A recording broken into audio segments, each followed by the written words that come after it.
مادرم میگوید که اگر کسی که زیر پاش اگر خفت کند در زمینهای جنت میلش بد. این فتوای مادرش. همون جوان شاید که بیچاره هیچ روزی جمعه دیگر خفت نکنه زیر پاشه، که این زمینهای جنت آدم هم میلش مانده است، او یخ است زمینش. این گونه فتواها و این گونه گفتارهای اون زنها در شما اهمیت ندهید. من برای شما یک حکایه میگویم. کسی که همین با گفتار زنش میرود و پیشواها را گوش نمیکند، میگوید خسرو زنی داشت به نام شیرین. با دقت باشین جوانها. خسرو زنی داشت به نام شیرین و باری میگه در قصر نشسته بودند. به ناگاه میگه یک ماهیگیری و پیش خسرو و شیرین گذر کرد و از بس که میگه این خسرو پرویز میگفتند. این خسرو که بسیار ماهی را دوست میداشت به این ماهیگیر گفت شخصانی که میخواهید وزن بگیره، یعنی که بزبله شوین، کچاک شوین، برای شما سمیونوان ارگینال شفافرما رو توصیه میدیم که از 9 تا 12 کیلوگرم وزن میدهد. برای دسترس کردن همه چیز ارگینال شما تنها از شفافرما پیدا کرده میتونید، چون که با باوری کامل چیزا شما میگیرید. برای دسترس کردن رقم ها در شبکه پروفیل میشه یا اینکه در کامنتاری وزن نویسید. برای من یک ماهی ده. یک ماهی کلانی را میگد این ماهیگیر در پیش خسرو گذاشت و خسرو که پادشاه کی بود 4000 تنگه برآورده در دست ماهیگیر داد و ماهیگیر به او دعا داد و پشت گردانید و از قصر میخواست که بیرون شود. زنی او شیرین به خسرو چی گفت؟ گفت شوهر کاری نادرست کردی. بین شوهر وقتی که او به گپ زن میکند چی جزا میگیرد؟ گفت بسیار کاری نادرست کردی. گفت چگونه؟ گفت تو یک ماهیگیر گفت در بدل یک ماهی 4000 تنگه دادی. گفت این خیر میشود، زللی ندارد. گفت اگر فردا یک خدمتگاری این قصر تو پیش تو آید و ماهانه طلب کند، تو اگر 4000 تنگه به او دی، میگوید ای خسرو من در نزد تو قدر همان مثل همان ماهیگیر قدر داشتم که 4000 تنگم دادی. اگر کم دهی میگوید نخواه که من قدر همان ماهیگیر در نزد تو قدر نداشته باشم. خسرو در حال در این گپی زن میگه شگفته شد و گفت راست میگویی. گفت من الکی مال را تسلیم کردم، بی ادبی میشود که وی خیرات کرده و از دستش باز 4000 تنگه را گیرم. گفت نه، گفتی نه یک کار میکنیم، الحال فریادش کن و با او بگو که این ماهی که نزد ما گذاشتی نرس یا ماده. اگر گوید که نرس بگو برای من ماده در کار، اگر گوید ماده هست بگو نر، من ماهی نر میخورم. این صیاد که آدمی زیرک بود در حال وقتی که فریاد کرد گفت ای صیاد، گفت ای ماهیگیر، این ماهی که نزد ما گذاشتی نرس یا ماده؟ گفت خسرو گفت خدا تو را رحمت و مغفرت کند، این ماهی که من نزد تو گذاشتم این خنثا هست، نر و ماده هست. بسیار آدمی زیرک بودند. خسرو خوشش آمد، به نهایت مثل شما وری خنده کرد و گفت خزینه دار گفت 4000 تنگه دیگرش دین. گفت 4000 تنگه دیگر را گرفت. تنگه های اون چنخه مثل آهن بود. 8000 تنگه شد. بالای گردن بار کرد و خواست از قصر بیرون شود که یک تنگه همون میگه در زمین زد و همون 8000 تنگه را با همون وزنین در زمین میگه گذاشت و یک تنگه را گرفت در جیبش انداخت. باز خواست که در پشتش بار کند که این کاری او هم به شیرین خوش نآمد، به زن خسرو. خسرو گفت این صیاد بین چه عملی نازشتی دارد.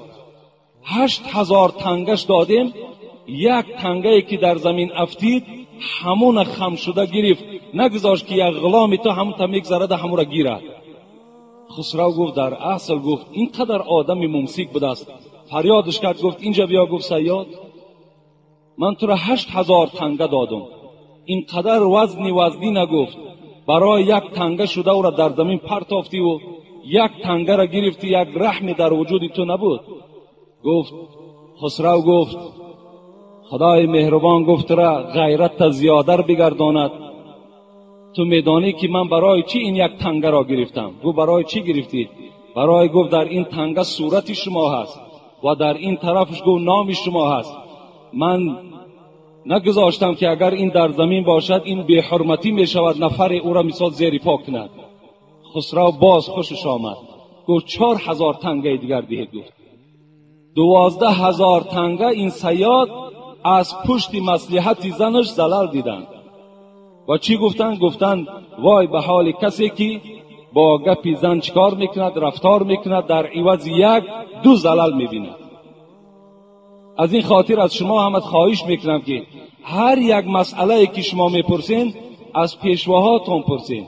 زنهای شما نه مدرسه خوانده است، زنهای شما نه آیت میفهمند، زنهای شما نه حدیث پیغمبر میفهمند. اونا چی میدانند که بین عید رمضان و عید قربان توی کردن درست است یا نه؟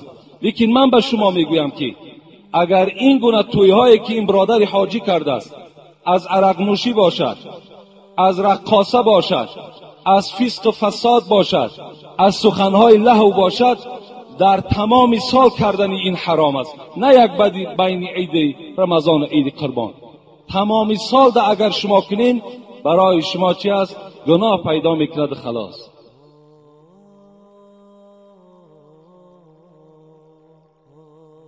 السلام علیکم دامنای محترم. یک سوال دارم. آیا در توی آیت خواندن درست است یا نه؟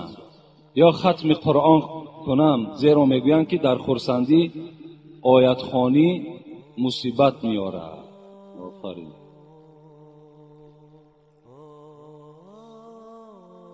عرق دادن مصیبت نمیاره. در $300 و $500 یک دختر فاحشه در بین حولی ما و شما پا میزند، مصیبت نمیاره. $1000 $2000 در یک سراینده از کیم کدام مکان گرفته میاریم، مصیبت نمیاره.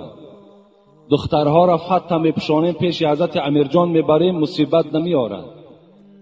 معرکه های سرخراجات و بی‌معنی که در خانه های ما و شما رخ میدهد، اینا مصیبت نمیارن و یک آیه قرآن که در معرکه خوانده شود مصیبت میاره.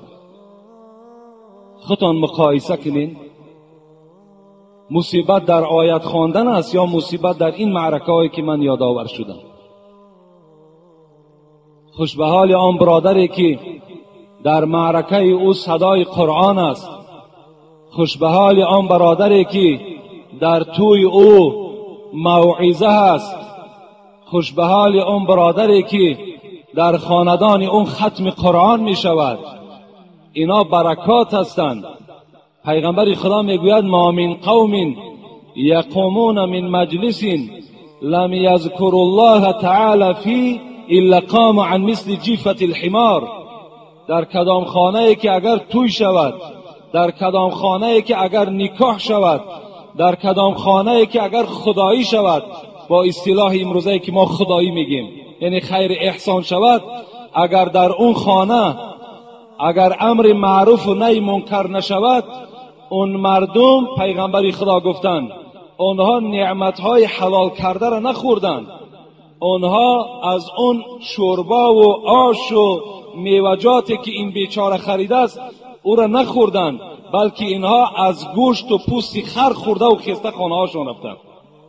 در معرکه‌ای که اگر یاد خدا نشود، در معرکه‌ای که اگر یک حدیث پیغمبر خدا تحلیل نشود، اون معرکه را رسول اکرم با یک خری مرده تشبیه دادند. و او انسانی که $1000 و $2000 ده این نعمتها را برای مردم خریده است و گویا که این پول در یک راهی فسق و فساد حواله کرده است و در نزد خدا اجر ثواب نمیگیرد. این حدیث پیغمبر است، این یگان حدیث من نیست. و شما یقین دانید خدا سوره الحاق داره، ما و شما پاره 30 شاید اکثر شما دانید. ثم لتسألن یومئذ عن النعیم. البته به البته اینجا نون ثقیله میگوید، نون تأکیدی است. ثم لتسألن، البته به البته خداوند در روز قیامت شما را از این نعمت ها میپرسد. عن النعیم، از این نعمت هایی که میخورین خداوند شما را میپرسد. ابن عباس خدا رحمت و مغفرتش کند، شاه مفسران، در تفسیر ابن کثیر میگوید که از کدام نعمت ها میپرسد خداوند. از ابن عباس پرسیدن کدام نعمت هاست؟ حضرت عباس چی گفتند؟ از گوش، از چشم، از دهان، از دستها. اینا نعمتی هستند که خدا بر ما داد و از اینها در روز قیامت خداوند میپرسد که اینها را ما در کدام راه صرف کردیم. حضرت سعدی چی میگوید؟ چشم از برای دیدن آیات قدرت است. بیایید یک نظر کنیم که همین نعمتهای خدا داده است، این چشم برای تماشا کردن همون فسق فساد است یا برای یگان چیز دیگر است؟ بیاین سعدی را گوش کنین. چشم از برای دیدن آیات قدرت است. آیات گفتن نشانه ها. شما میگید با این چشم این آسمانی بیکنار تماشا کنین، شما با این چشم این آسمانی بی ستون تماشا کنین، شما با این چشم این ستاره هایی که از زمین دیده کلان هستند و یکدیگر قطع حرکت دارن با یکدیگر نمیرسن، این قدرت ها را مشاهده کنین. با این چشم شما این بحرها را نظر کنین که این قدر حیوان ها در داخل او رزق روزی یافته خورده ایستادند، اینها را شما نظر کنین. این چشم برای او هست. میگوید این چشم برای او است که شما قدم زنان مسجد بیایید. چشم از برای دیدن آیات قدرت است. گوش از پی شنیدن اخبار حکمت است. این گوش ها میگه باید که حکمت شنوند، اینا باید آیت قرآن شنوند، اینها باید موعظه را شنوند، اینها باید که پند و نصیحت شنوند. در آخر چی گفت سعدی؟ بین چی یک سخت برای کسانی که این گوش و این چشم، این گوش و این چشم اگر در راه خودش صرف نشود، چی میگوید؟ هرگر که حق نبیند و حق نشنود کسی، آن چشمی که حقیقت نمیبیند، آن گوشی که حقیقت را نمیشنود، هرگر که حق نبیند و حق نشنود کسی، کور و کر است بلکه از آنم فروتر است. وای کور است، وای کر است، بلکه از اونم دیده پستر است. خدا در قرآن میگه، سوره اعراف است والله اعلم یا انفال است، اولئک کالانعام بل هم اضلوا اولئک هم الغافلون. این کسانی که این اعضاها را در راه نادرست صرف میکنن، اینها اولئک کالانعام، انعام گفته چارپا را میگن، اینا گو مثل چارپایان هستند. بل هم اضلوا، اینا از چارپایها هم دیده پستر هستند. اولئک هم الغافلون، این کسانی که این اعضاها را در راه نادرست صرف میکنن، اینا از حیوان هم دیده پستر و در غفلت هستند. خدا میگوید البته در تویخانه آیت خواندن مصیبت نمیارد، بلکه این کارهای ناروا و نادرست و این معرکه های سیر خراجات و سیر اسراف شما برای شما مصیبت میارد. یک مصیبت شمین است که شما را قرضدار میکند، دیگر مصیبت شمین است که فرزندهای شما را در بدر کرده است، بیچاره در ملکهای غریبی کار کرده ایستادند.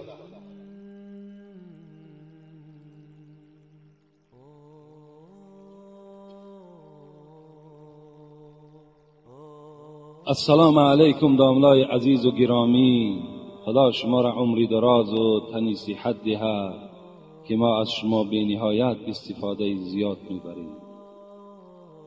درباره ثواب صلوات چی ثوابی دارد؟ من هر روز 100 بار صلوات میگویم. التماس برای من چیزی خبر دهید.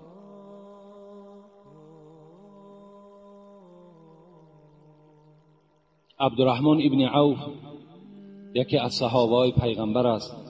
4 آدمی با دولت بودند. میگوید به پیش یک درختزار خرما گذشتم، نگاه کردم که حبیب خدا پیشانی مبارک در زمین گذاشتگی بود، سجده داشت. ایستادم که حبیب خدا سرش را می بردارد. عبدالرحمن ابن عوف میگوید مانده شدم، حبیب خدا سرش نمی برداشت. فکر کردم که این جان حبیب خدا به آسمان پرواز کرده باشد، یا تصور کردم که از قالب حبیب خدا جان جدا شده باشد. بعد میگد مدت دراز حبیب خدا سرش را برداشت و با او سلام کردم و گفتم ای حبیب خدا اینقدر سجده طولانی کردی؟ میگوید گفت الحال در سجده بودم که جبرائیل آمده بود، با جبرائیل امین صحبت داشتم و از نزد پروردگار آمد و بر من سلام فرستاد و بعد سلام گفت که با رسول خدا برسان که من صلی علیک صلیت علیه فسجدت شکرا لله. در حالت سجده بودم که جبرائیل آمد و گفت ای حبیب خدا از پروردگار به تو سلام آوردم و بعد سلام گفت که به تمام امتهات خبر بده که کدام اونها اگر گویند که اللهم صل علی محمد یا گویند که صلی الله علیک یا رسول الله یا گویند که درود و رحمت باد بر رسول خدا، صلیت علیه، من که پروردگار اونها هستم من 10 رحمت در نامه اعمال اونها می نویسم. فسجدت شکرا لله. من این سجده طولانی یک سجده شکرانه بود که این مرحمت الهی را ببین که کسی که بر من صلوات میفرستد خداوند بر او 10 صلوات میفرستد. این سجده طولانی من بهر این بود. یعنی کسانی که اگر با رسول اکرم صلوات میفرستند تصور کنند که از نزد پروردگار در هر صلواتشان 10 ثواب و 10 رحمت الهی در نامه اعمالشان کتابت می شود. پیغمبر خدا میگوید البخیل من ذکرت عنده فلم یصلی علی. بخیل ترین شما کی هست؟ بخیل ترین شما آن کسی هست که نام من در همون معرکه یاد شود و وی در روح من وی بر جسد من صلوات نفرستد. وی بخیل ترین امت من در بین امت من هست.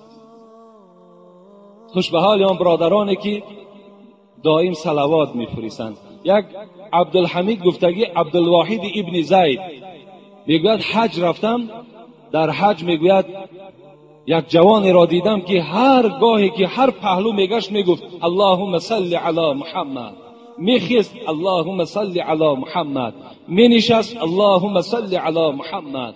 من گفتم این قدر تو صلوات پیغمبر را زیاد میگویی؟ گفت این یک سیر دارد ای عبدالواحد. من سال گذشته با همراهی پدرم حج آمدم و در همین نصف راه بودیم که پدرم از حیات گذشتند. شب شد، نگاه میکنم که همون چهره نورانی که پدر من داشت، چهره پدرم به سیاهی مبدل گشت. چهره پدرم به نهایت سیاه شد. خیلی غمگین شدم، زیرا سبب سیاهی این سبب یگان بدبختی می شود. چرا چهره پدر من سیاه شد؟ من که دائم صلوات می گفتم و همه وقت که این عادت من بود، وظیفه من که بود، شب میگه در خواب نگاه کردم یک مرد خیلی زیبای نزد من آمد و من پرسان کردم ای دوستی خدا شما کی هستین؟ گفت من رسول خدا صلی الله علیه و آله و سلم هستم. و آمدم و این چهره سیاهی که در پدر تو پیدا شد و تو را غمگین گردانید، برای آنی که تو دائم بر من صلوات میفرستی، من از پروردگار خود طلب کردم که روی چهره این فرزندی که دائم صلوات میگوید، چهره این پروردگار را با اصل خودش مبدل بگردان. و مرا پروردگارم اجازت داد و الحال من مسح در بالای چهره پدر تو کردم و چهره پدر تو مثل اوله شد. از خاطر چی؟ از خاطر که تو دائم در زبانت اللهم صل علی محمد و علی آل محمد داری. از این خاطر این وظیفه هر کدام ما و شما هست. بازم این صلوات گفتن باز با سنت های پیغمبرم چند زدن در کار. فقط صلوات چگویم و لیکن با سنت هاش اهمیت ندهیم، این معنی نداره. محبت باید جدی باشد. از روی محبت میگوی. حضرت امام ازهری را پرسیدن ما معنی محبت العبد لله و للرسول؟ ای عالم زمان، کسی گوید که من پیغمبر خدا را دوست می‌دارم، کسی گوید همین خدایی که مرا خلق کرده است دوستش می‌دارم، آیا وی باور کنیم یا نه؟ امام ازهری گفتند اینجا گفت یک تجربه هست برای آنه که وی شما فهمین که وی دروغگو هست، وی از روی زبان میگوید یا از تحت دل. اینجا گفت امرش همین است که الطاعت لهما والاتیان فی امرهما. نگاه کنین که آیا وی پیرو قرآن و پیرو حدیث های پیغمبر هست یا نه. اگر آن چیزی که خدا گفته است، آن چیزی که پیغمبر گفته است اگر عمل کننده باشد، یقین دانین که وی محب خدا و محب پیغمبر است. لیکن اگر گوید من خدا را دوست می‌دارم، پیغمبر را دوست می‌دارم، این مرحمت نگاه کنین که رفتم حج کردم، 3-4 هزار دلار صرف کردم، یکی وقتی معرکش از عرق نوشی و وقتی که اگر در خانهش فسق فساد شود، و یکی باور میکنه؟ کی باور میکنه؟ آدم مسلمان باور نمیکنه.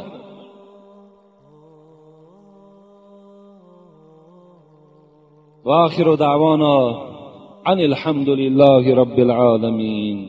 انشاءالله ما با شما باز مگرم سوال جواب کنیم، زیرا به نهایت سوالهای زیاد است و سوالهای هستن باور کن از موضوعهای جمعه را دیدن مهم هستند.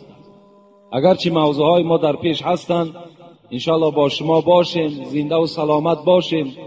فقط شما دعا کنین که خداوند عمر ما را دراز گرداند و تن صحت بر ما نصیب گرداند. انشاءالله هر یک خواسته که از شما باشد و هر یک موعظه‌ای که یعنی قوت ما در او میرسیدگی باشد، ما به سمع شما انشاءالله حقیقتش میرسانم. لیکن این سوالهایی که الحال در خاندان دارم با کمش یک 50 سوال دیگر در خانه است، همه اونها جواب میگوید. لیکن بعضی سوالها را من جواب نمیگویم. کسی که فهمد که سوالش جواب نشد وای بر من مراجعت کند، زیرا وای بین این مجلس نیست. سوالای هستن که معنی ندارن، سوالای هستن که یک سوالی نمی یک کوچگی هستن. مثال همین پیازا با پات با شطه بزنی چیکار میکنن؟ یا که مثال دیگر یک مسئله هایی که هیچ حاجت نیست اونها را جواب گفتن. ما همون مسئله های جدی و اساسیش را جواب میگوییم.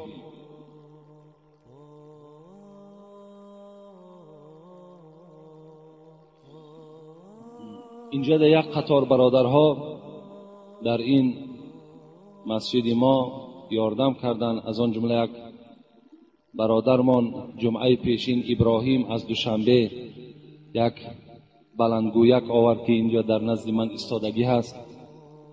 فراموش کردیم دعاش کنیم، دعا بتیم. کسم از دوشنبه زیارت آمده بودند و یک برادر دیگر هم در بازار گوشت میفروشند که چند بار یاردم ها در این مسجد کردند. اون برادرم در حقش دعا میکنیم. و اینجا نام هایی که هست مثل اکای محمد الله از این محله ما نزدیکتر بالاتر، این هم یاردم خودشت دراز کردن در این مسجد. برادر ما قوت بچه حاجی شریف از کاریز. و این صندوق خیریه‌ای که داریم، اینم الحمدلله که از اینم خیلی کمک‌های زیاد علاقه در دادن معاش این مسجد، در این تعمیر مسجد صرف شده ایستادند. یعنی کسانی که مبلغ‌های زیاد نمیتونن داده، میتونن که با هم مبلغ‌های کمی که دارن در همون صندوق خیریه انشاءالله هر کس موافق همون قوتش در نزد پروردگار ثواب میگیره. اگر همون آدم‌هایی که دست نارسن لیکن نیت‌های نیک دارن، میگوید اگر من مثل فلانی اگر دولت داشته باشم، من این مسجد مثال خودم بسیاری بچه‌های هستند باور کنیم به خدا قسم میخورد که اگر من دولت داشته باشم همگیش در راه خدا صرف میکنم، لیکن چیکار کنم که دولت ندارم. انشاءالله وای به نیتش، به همون نیت نیکی که دارد، به همون نیت نیکش موفق میشود. شما اگرچه بعضی پولم که نداشته باشین فقط دعا کنید در هر نمازتان که خداوند همین عمارت‌های مسجد کسی مانع نشود. برای دشمن‌های مسجد هم زیاد هستند، ناخواهان مسجد هم زیاد هستند. کاری که دعا کنید که خدا دل اونها را نرم کنه. یک نفر میگه در عراق میگذشت، مردم عراق بسیار بیچاره کم بغل بودن. گذشت میگوید دید حال مردم که بی نهایت خراب است، مردم حتی یک تیکه نان نمیابند که خورند. و این مرد چی گفت؟ گفت اگر پروردگارا این کوهی بلنده که در پیش من است اگر همین به گندم مبدل کنی، قسم به عظمتیت که همین در مردم عراق تسلیم میکنم. میگوید یک ندای از آسمان آمد که ای فلانی، در نامه اعمال تو صدقه کردن مثل این کوه گندم نویسانده شد، زیرا نیتی تو نیتی نیک بود. اون برادرانی که البته ندارن قوت لیکن نیتشان خیر است، انشاءالله برابر همون کسانی که سوم میدهند مسجدها تعمیر میکنن ثواب میگیرن از روی نیت نیکشان. فقط بدخواه نباشین، فقط نگوین که این قدر مسجد زیاد شد. مسجد بسیار چی در کار؟ مسجد بسیار در کار است. مسجد جای تعلیم است، مسجد جای یک تربیه است. در مسجد الحال شما آمده اشتراک کردین، چی زلال دیدین؟ یگانه جایی هست که دلهای شما نرم می شود، دلهای شما آرام می گیرد. یک هفته اینه همون تمامی وزنینی ها و ماندگی های شما همه گم می شود. رسول اکرم می گوید لکل شیء ثقالة و ثقالة القلوب ذکر الله عز وجل. هر یک دل زنگ می زند، لیکن برای هر یک آلت های دنیایی هم زنگ می زند، مثل آهن زنگ می زند. لیکن یک پاره نجدک هم می گیرن همون زنگ می شکن تازه می کنن. رسول اکرم گفت دلها هم زنگ می زند، لیکن دلهای زنگ زده را چی تازه می کند؟ ذکر الله عز وجل. فقط پند موعظه، فقط یاد خدا، فقط خواندن قرآن زنگ دل دور می کند. یگانه مسجد جایی هست که در دوام یک ساعت زنگهای دل شما را همشه میخورد، نابود میکند.